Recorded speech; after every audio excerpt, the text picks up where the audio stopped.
Jadi dia menjanjikan kepada Wahsy bin Harb ini, wahai Wahsy, kalau engkau bisa membunuh Hamzah yang telah membunuh ayah saya, Utbah bin Rabi'ah, ya, maka engkau akan saya merdekakan. Dan seluruh perhiasan yang menempel di tubuh saya akan berikan kepadamu.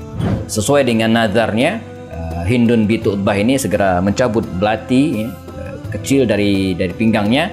Dia merobek dadanya Hamzah bin Abdul Muttalib, mengeluarkan jantungnya dan kemudian mengunyah dan melepehkannya.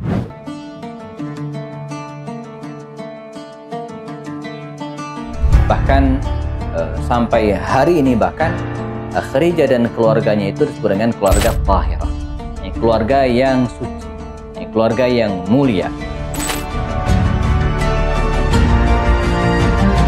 Dan saya termasuk memegang hidung saya, kata Sultan. Ini membuat Nabi tersenyum, ketawa gitu ya, dan begitu cara dia menghibur baginda Rasul. Wanita inspiratif dalam sejarah.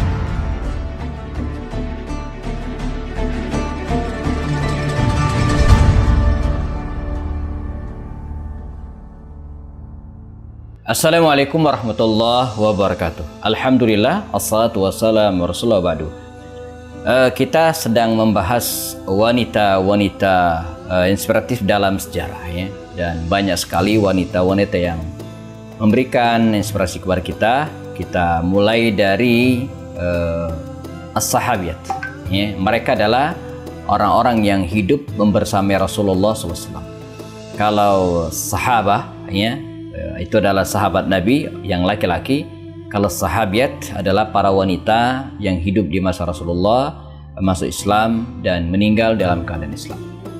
Dan para sahabiat ini bisa jadi mereka dulunya sejak awal memang sudah mengimani Rasulullah SAW, seperti Khadijah, seperti Aisyah, atau seperti siapa lagi misalnya, putri-putri Rasulullah SAW, ya, Ummu Salamah dan yang lainnya.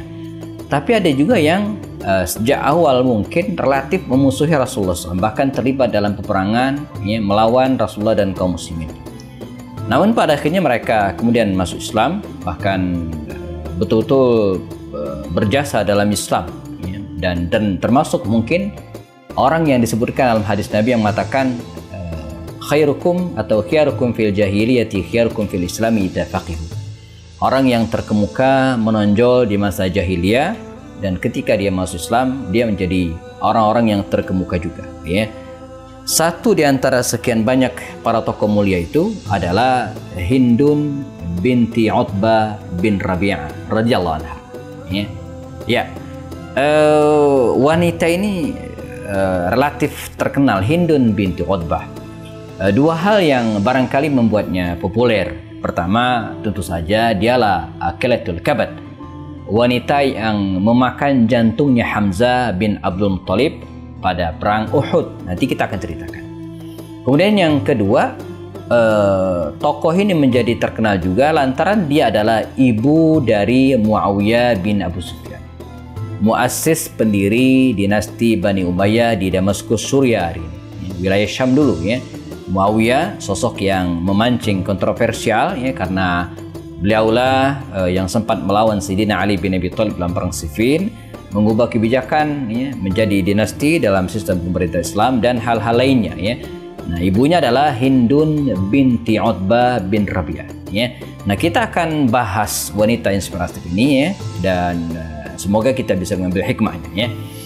Baik, Hindun binti Utbah, ya. Sebagaimana namanya, Hindun binti Utbah, ayahnya adalah Utbah bin Rabi'ah, ya, salah seorang tokoh ternama dari kabilah Umayyah, ya, dari kabilah Bani Abdi Syams. Jadi di kalangan tokoh Quraisy, ya, banyak tokoh-tokoh yang terkemuka dan memimpin kaumnya, dan di antara adalah Utbah bin Rabi'ah. Nah, di antara anaknya adalah Hindun ini, Hindun binti Utbah. Dikisahkan dalam banyak riwayat bahwa Hindun binti Utbah ini, ya, dulu, ya, sebelum menikah dengan Abu Sufyan bin Harb, sempat menikah dengan seorang laki-laki namanya Faqih bin Mughirah. Ini Faqih bin Mughirah dari kabilah Bani Makhzum. Kabilah Bani Makhzum adalah keluarganya Abu Jahal, ya, keluarga Abu Jahal. Mereka menikah dan melahirkan 2 orang anak, namun pernikahan mereka tidaklah berlangsung langgeng lantaran Hindun binti Utbah ini hamil dan dituduh berzina oleh suaminya. Ya, maka dibawalah Hindun binti Utbah ini ke seorang, kalau mungkin dulu dikenal dengan ahlun nujum, ya. Jadi orang yang bisa membedakan, ya, dan mengetahui apakah yang dikandungnya itu anaknya asli atau anak orang lain, begitu kira-kira, ya. Dan mereka punya kemampuan untuk itu, ya, baik sebelum lahir ataupun setelah dia melahirkan. Nah, pada intinya faqih, ya, dari kabilah Bani Makhzum ini tidak mau terima dan akhirnya diceraikanlah Hindun binti Utbah ini. Dan belakangan terbukti bahwa Hindun binti Utbah tidak berzina, bahkan belakang dia ketemu Rasulullah SAW dan kemudian dia heran, ya, melihat bahwa Rasulullah, ya, ketika membayatnya, di antara isi bayat itu adalah alla nazni, ya, agar tidak berzina, gitu, ya. Mengapa, ya, dia heran sebab berzina itu, ya, waktu itu bukan kebiasaannya dilakukan oleh para tokoh ternama. Berzina itu biasa dilakukan oleh orang-orang rendahan, kan itu dia heran, ya. Tapi Rasulullah tetap membayatnya dengan kalimat alla nazniya, agar tidak berzina, ya. Nah, selepas bercerai dengan suaminya, dia pun menikah dengan Abu Sufyan bin Harb, seorang tokoh ternama juga, ya. Abu Sufyan saya memang tidak kenal, sosok yang memusuhi Rasulullah dalam 2 perang besar, perang Uhud dan perang Khandaq diantaranya, pernah ingin membunuh Rasulullah SAW. Nah, Hindun binti Utbah ini ketika era Makkiyah termasuk orang-orang yang sangat keras permusuhannya terhadap Rasulullah SAW dan dakwah, ya. Dan walaupun dia perempuan tapi punya posisi yang luar biasa di mata kaumnya. Bahkan dia pernah berselisih dengan ayahnya dalam tanda kutip terkait dengan keputusan bagaimana menyikapi Rasulullah SAW. Ayahnya Utbah bin Rabi'ah relatif kompromistis, ya, kompromistis terhadap Rasulullah. Dia suka dialog, bahkan dia pernah mengatakan da Muhammadan wa sya'na. Kata dia, biarkan Muhammad itu dan urusannya, biarkan, ya. Dia nggak mau menyembah berhala. Toh sebelumnya ada juga yang tidak menyembah berhala. Dia nggak mau minuman keras, ya, itu hak dia. Tidak mau berjudi, itu urusan dia, gitu kan. Jadi Utbah bin Rabi'ah ini dikisahkan cenderung mentoleransi keberadaan Rasulullah SAW, ya. Namun didebat oleh anaknya nih, oleh Utbah bin Rabi'ah. Oleh Hindun binti Utbah, tokoh kita yang sedang kita ceritakan ini. Apa kata dia? Ya abati wa ayah, ya.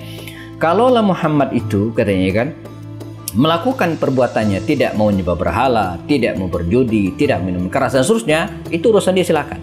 Cuman masalahnya dia ngajak-ngajak, katanya gitu kan. Jadi demikianlah. Jadi kalaulah Rasulullah itu jamarakumullah, ya, melakukan hal-hal tadi untuk diri sendiri, mungkin orang Quraisy tidak mempersalahkan. Yang mereka permasalahkan mengapa? Karena Rasulullah ngajak orang lain. Nah, ini juga pelajaran bagi kita, ya. Dalam hal misalnya kehidupan hari ini, ya, musuh-musuh Islam mungkin tidak begitu peduli dengan kita ketika kita rajin ke masjid, ketika kita rajin baca Quran, kita menghafal Quran. Mungkin bagi mereka itu biarin aja, ya. Tapi ketika kita mulai berbisnis, kita mulai diawasi. Apalagi kalau kaum muslimin sudah masuk ke dunia politik, wah, diserabut sampai ke akar-akarnya. Demikian pesan Buya Muhammad Nasir, ya.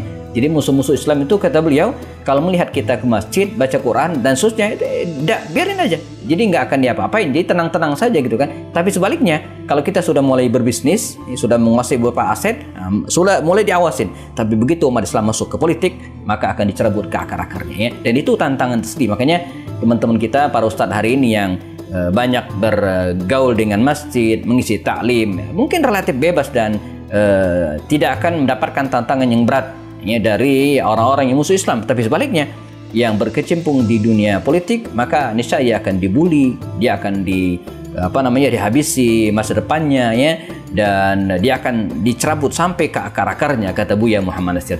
Nah, jadi ini pendapat Hindun binti Utbah yang sangat cerdas. Kata dia apa? Kalau Muhammad itu urusan sendiri, bodoh amat, biarin, ya. Tapi masalahnya dia ngajak-ngajak orang lain. Ini tidak boleh dibiarkan. Nah, ini juga menyadarkan para tokoh Quraisy waktu itu, termasuk ayahandanya Utbah bin Rabi'ah.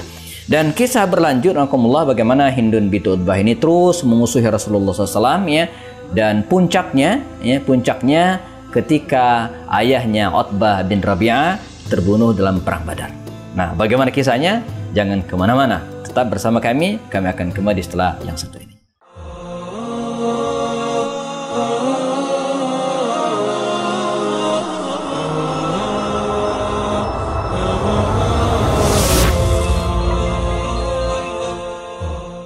Kita masih membahas tentang seorang sahabat yang pernah menjadi setru Rasulullah, ya, yaitu Hindun binti Utbah.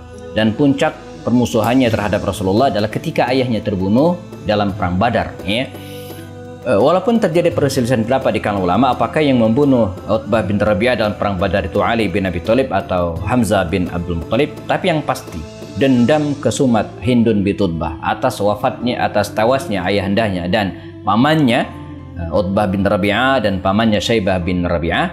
Akhirnya dia membayar dalam tanda kutip seorang budak yang sejak awal emang pengen memerdekakan diri, Wahsy bin Harb, ya. Jadi dia menjanjikan kepada Wahsy bin Harb ini, wahai Wahsy, kalau engkau bisa membunuh Hamzah yang telah membunuh ayah saya Utbah bin Rabi'ah, ya, maka engkau akan saya merdekakan. Dan seluruh perhiasan yang menempel di tubuh saya akan berikan kepada. Maka, ya, kisah pun berlanjut. Akhirnya terjadilah perang Uhud di tahun ke-3 Hijriah di bulan Syawal, ya, antara 700 kaum muslimin melawan 3000 tentara kafir Quraisy waktu itu, ya, dan perang berkecamuk. Dan Wahsy bin Harb, ya, akhirnya dengan tombak yang dimiliki, dan dia memang memiliki kemampuan untuk melemparkan tombak dengan sangat culas dan sangat zalim, dilemparkan tombak tersebut dan tepat mengenai tubuh Hamzah bin Abdul Muttalib. Hamzah pun rebah, anakumullah, dan sesuai dengan nadarnya, Hindun binti Utbah ini segera mencabut belati kecil dari pinggangnya. Dia merobek dadanya Hamzah bin Abdul Muttalib, mengeluarkan jantungnya dan kemudian mengunyah dan melepehkannya. Ya, akalatul kabad, sang pemakan jantung. Dia puas dengan kondisi tersebut, dan inilah puncak dari kebenciannya terhadap Islam kala itu, ya. Nah, kisah terus berlanjut dan terjadilah beberapa peristiwa. Ada perang Khandaq di mana dia juga ikut membersamai para wanita dalam perang Khandaq tersebut. Kemudian ada perang perjanjian Hudaybiyah khususnya di tahun ke-8 Hijriah dengan 10.000 pasukannya. Rasulullah akhirnya berhasil membebaskan kota Makkah dalam peristiwa Fathu Makkah. Di manakah Hindun binti Utbah? Jangan jelang kehadiran Rasulullah SAW ke Makkah, datanglah Abu Sufyan bin Harb, ya, mendatangi Rasulullah, mencegat Rasulullah, dan ya mungkin bukan mencegat, mendatangi, dan terjadi dialog. Akhirnya Abu Sufyan bin Harb ini masuk Islam. Dengan strategi Rasulullah, beliau memerintahkan kepada Abu Sufyan ini untuk masuk ke Makkah lebih dulu dan mengatakan, man dakhala dara Abi Sufyan fahuwa amin. Yang masuk ke rumah Abu Sufyan maka dia aman. Yang masuk ke Masjidil Haram maka dia aman. Yang masuk ke rumahnya dia aman. Maka orang-orang tersebut setelah masuk ke rumah mereka masing-masing, tak terkecuali Hindun binti Utbah. Hindun binti Utbah akhirnya dibawa naungan suaminya Abu Sufyan bin Harb, dibawa jaminan suaminya menghadap baginda Rasulullah SAW, dan Rasulullah sebagai sosok yang sangat pemaaf, tidak mendendam, ya, la tasriba alaikumul yawma, kata Rasul, tidak ada balas dendam caci makian hari ini, enggak ada. Rasulullah menerima maaf Hindun binti Utbah walaupun kesalahannya luar biasa. Nah, ini juga pelajaran bagi kita jemaah bahwa tidak ada yang mustahil bagi Allah SWT. Bisa jadi orang yang selama ini sangat memusuhi Islam, ya, sangat musuhi dakwah, tapi Allah berkehendak, maka kita tak henti-hentinya, bahkan selalu berdoa, ya, apalagi untuk negara kita misalnya, agar diberikan, ya, orang-orang yang bisa memberikan manfaat yang besar, para pemimpin, gitu, ya. Nah, Hindun binti Utbah ini dibalikkan hatinya oleh Allah SWT, walaupun dia lewat perjalanan yang panjang, ya, dia pun masuk Islam di hadapan Rasulullah SAW, dan keislamannya betul-betul serius, ya. Hasuna islamuha, Islamnya betul-betul benar. Sampai Nabi meninggal dunia, dan terjadilah beberapa peristiwa di masa Abu Bakar Siddiq, ya. Ada di akhir pemerintah Abu Bakar Siddiq ada namanya perang Yarmuk, ya, melawan pasukan Romawi dipimpin oleh Khalid bin Walid pada awalnya.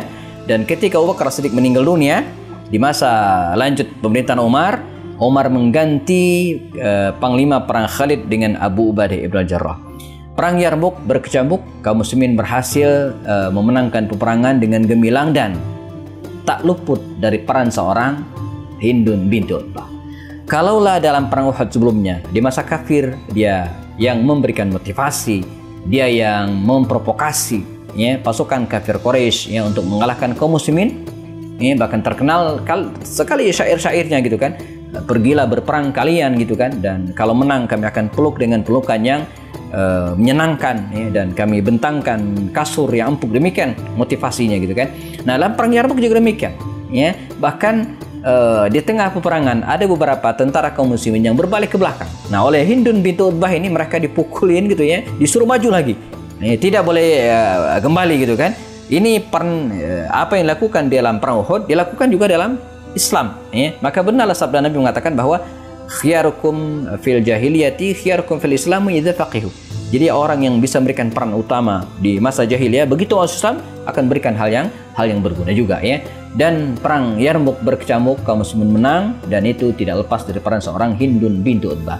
Dan sekitar setahun kemudian, tahun ke-14 atau tahun ke-15 Hijriah, Hindun binti Utbah meninggal dunia ya. Dan para ulama sepakat hiya minas sahabiat, dia termasuk sahabiat yang mendampingi Rasulullah SAW. Walaupun dia punya masa kelam yang gelap, namun akhir hayatnya berakhir dengan bagus. Ini saya kira keinginan kita semua, kita ingin meninggal dalam keadaan husnul khatim ya. Semoga bermanfaat. Kita bertemu lagi dalam kisah-kisah wanita inspiratif dalam sejarah. Saya Happy Bustani. Assalamualaikum warahmatullahi taala wabarakatuh.